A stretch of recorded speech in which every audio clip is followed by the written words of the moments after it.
Hello viewers, welcome back to my channel.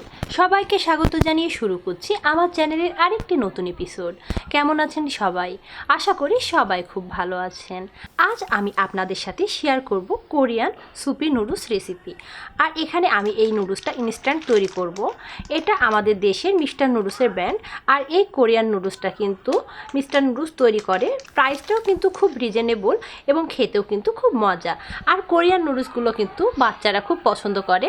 আর এই Korean নুডলসটাতে কিন্তু ঝালের পরিমাণ একটু কম থাকে, সেক্ষেত্রে বাচ্চারাও কিন্তু মজা করে খেতে পারবে। আর এখানে এই নুডলসের যে রেসিপিটা দেওয়া আছে আমি তার চাইতে সহজভাবে ব্যতিক্রমভাবে একটু তৈরি করে দেখাবো। আশা করি আপনাদের খুব ভালো লাগবে। তো কথা না বাড়িয়ে চলুন শুরু করা যাক মূল রেসিপিতে।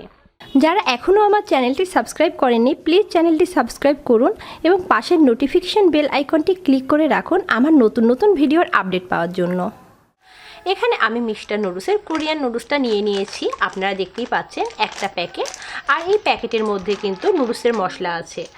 আর এই কোরিয়ান নুডলসের সাথে এক্সট্রা কিন্তু আপনারা এরকম ড্রাই ভেজিটেবলের প্যাকেট পাবেন। প্রথমে আমি নুডলসের প্যাকেট থেকে মশলাটা বের করে নেব।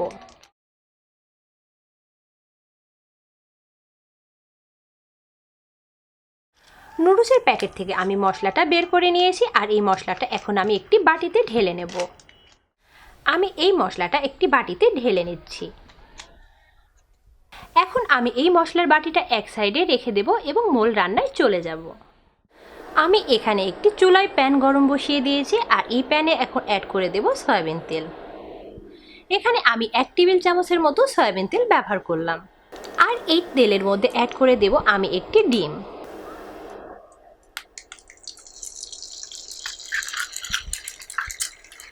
এই ডিমটা এখন আমি ভেজে নেব। আর আপনাদের আগেই বলে রেখেছি আমি এই নুডলসটা কিন্তু আমার মতো করে তৈরি করব। আপনারা অবশ্যই একদিন এইভাবে ট্রাই করে দেখবেন যে এই নুডলসটা কতটা মজা হয়। আর বিশেষ করে যখন বাচ্চারা ডিম খেতে চায় না, আপনারা এইভাবে বাচ্চাকে খাওয়াতে পারবেন। আর বাচ্চারা কিন্তু একঘেয়েমি ডিম বা নুডলস একভাবে খেতে চায় না, সেক্ষেত্রে এইভাবে একটু ব্যতিক্রম আনলেও কিন্তু বাচ্চারা মজা করে খাবে। এই জায়গাতে আপনারা কিন্তু কোরিয়ান নুডলসের বদলে নর্মাল নুডলসগুলো রান্না করে এইভাবেই বাচ্চাকে খাওয়াতে পারবেন।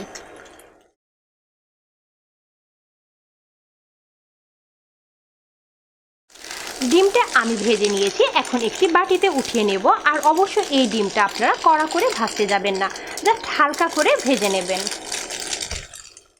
প্যান থেকে ভাজা ডিম আমি উঠিয়ে নিয়েছি। এই প্যানে পুনরায় আমি সয়াবিন তেল দিয়ে দেব। এখানে আমি 1 টেবিল চামচের মতো সয়াবিন তেল ব্যবহার করছি। চাইলে আপনারা এক্ষেত্রে বাটারও ব্যবহার করতে পারেন। এই সয়াবিন তেলের মধ্যে এখন অ্যাড করে দেব একটি বড় সাইজের পেঁয়াজ কুচি। তেলের সাথে পেঁয়াজ আমি হালকা করে ভেজে নেব। তেলের সঙ্গে পেঁয়াজ আমি হালকা করে ভেজে নিয়েছি। এখানে লালচে করে ভাজার দরকার নেই, পেঁয়াজটা নরম হলে হবে। এরপরে আমি অ্যাড করে দেব কোরিয়ান নুডলস। এখানে আমি 1 প্যাকেট নুডলস অ্যাড করে দিচ্ছি। তেলের সাথে এই নুডলসটা এখন হালকা নেড়েচেড়ে নেব। খুব বেশি নেড়েচেড়ে নেওয়ার দরকার নেই, জাস্ট আমি হালকা করে মিশিয়ে নিলাম। এই পর্যায়ে অ্যাড করে দেব আমি পানি। এখানে আমি 2 কাপ পানি অ্যাড করে দিলাম। যেহেতু এই নুডলসটা সুপি হবে, সেক্ষেত্রে পানির পরিমাণটা একটু বেশিই দিতে হবে। এখন আমি ঢাকনা দিয়ে দেব এবং অপেক্ষা করব নুডলসের পানিতে বলক আসা পর্যন্ত। পানিতে বলক চলে এসেছে। এই পর্যায়ে আমি বাকি উপকরণগুলো অ্যাড করব। এখানে আমি নিয়েছি একটি কাঁচামরিচের কুচি। এখানে আপনারা চাইলে কাঁচামরিচের কুচি আপনারা স্কিপও করতে পারেন, কিন্তু দিলে ভালো লাগে। এরপর দিয়ে দেব 1 টেবিল চামচ চিলি সস, 1 টেবিল চামচ টমেটো সস, 1 চা চামচ সয়া সস। নুডলসের সাথে যে ড্রাই ভেজিটেবলের প্যাকেটটা ছিল, এই পর্যায়ে আমি এই ড্রাই ভেজিটেবলটা অ্যাড করে দেব। এখন অ্যাড করে দেব আমি যে নুডলসের মশলাটা বাটিতে ঢেলে নিয়েছিলাম, এইখান থেকে নুডলসের মশলা। এখানে আপনারা পুরোপুরি নুডলসের মশলা অ্যাড করতে যাবেন না। পুরো নুডলসের মশলা অ্যাড করলে কিন্তু এই নুডলসটা লবণ বেশি হয়ে যাবে, কারণ আমাদের এই মিস্টার নুডলসের প্যাকেটের মধ্যে আমি দেখেছি কোরিয়ান ব্র্যান্ডের নুডলসটাতে লবণের পরিমাণ অনেকটা বেশি থাকে। তাই আপনারা প্রথমে হাফ মশলা অ্যাড করবেন, কারণ এখানে আমরা বিভিন্ন ধরনের সস ব্যবহার করেছি আর এই সসের মধ্যে কিন্তু লবণ থাকে। এই পর্যায়ে আমি ঢাকনা দিয়ে দিব এবং মিডিয়াম হিটে আরও 3 মিনিট রান্না করে নেব। ফিরে এসেছে 3 মিনিট পরে। আর এই 3 মিনিটে কিন্তু আমার নুডলসও সেদ্ধ হয়ে গিয়েছে। এই পর্যায়ে নেড়েচেড়ে নেব আর অ্যাড করে নেব ফ্রাই করা ডিমগুলো। আমি ডিম অ্যাড করে দিলাম এবং নেড়ে চেড়ে নেব। দেখতেই পাচ্ছেন এখন ঝোলের ঘনত্ব কিন্তু অনেকটা বেড়ে গেছে। আর এই পর্যায়ে আমি পুনরায় আবার ঢাকনা দিয়ে দেব এবং ঢাকনা দিয়ে রান্না করে নেব 1 মিনিট। ফিরে আসছে 1 মিনিট পরে, আর এই 1 মিনিট চুলার হিট মিডিয়াম টু লো থাকবে।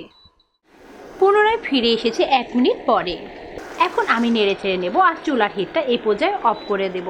আর এই নুডলসের স্যুপের ঘনত্বটা মানে ঝোলের ঘনত্বটা আপনারা আপনাদের পছন্দ অনুযায়ী রাখতে পারেন। চাইলে কিন্তু এই ঘনত্বটা আরও একদম কমিয়ে শুকনাও করতে পারেন। সেক্ষেত্রে কিন্তু মশলার পরিমাণ আপনার আরও কম লাগবে। এখানে আমার পরবর্তীতে মনে হয়েছিল লবণের পরিমাণ একটু কম, আমি আরেকটু মশলা অ্যাড করেছি। এখানে আমি এই নুডলসের যে মশলাটা ছিল তার 3 ভাগের 2 ভাগ অ্যাড করেছি। আর আপনারা যখন স্যুপ আর একটু বেশি রাখবেন সেক্ষেত্রে কিন্তু আপনাদের পুরো মশলাটাই লেগে যাবে। আর বেশি স্যুপ রাখলে কিন্তু নুডলসটা মজা লাগে না, এইভাবেই কিন্তু একদম পারফেক্ট লাগে। তো আমার কোরিয়ান নুডলস রান্না কমপ্লিট। এখন আমি চুলা থেকে নামিয়ে নেব। রেডি হয়ে গেল ঝটপট মিস্টার নুডলসের কোরিয়ান সুপার স্পাইসি নুডলস। আর এই নুডলস তৈরি করতে কিন্তু আমার মোটামুটি 5 থেকে 6 মিনিট সময় লেগেছে। যথেষ্ট স্পাইসি এই নুডলস, আর খেতে কিন্তু খুবই মজা। আর নর্মাল যেসব আমরা নুডলসগুলো ইনস্ট্যান্ট খাই তার চাইতে কিন্তু টেস্টটা অন্যরকম। সেক্ষেত্রে কিন্তু বাচ্চারাও পছন্দ করবে। আশা করি আপনারা যারা এই ভিডিওটা দেখবেন একবার হলেও বাসায় এইভাবে এই নুডলসটা ট্রাই করবে, আপনার বাচ্চারা পছন্দ করবে। তো আমার ভিডিওটি যদি আপনাদের ভালো লেগে থাকে প্লিজ আমার ভিডিওটি আপনাদের ফ্রেন্ডস অ্যান্ড ফ্যামিলির মধ্যে শেয়ার করবেন এবং ভিডিওতে লাইক কমেন্ট করে আমার পাশে থাকবেন। ধন্যবাদ।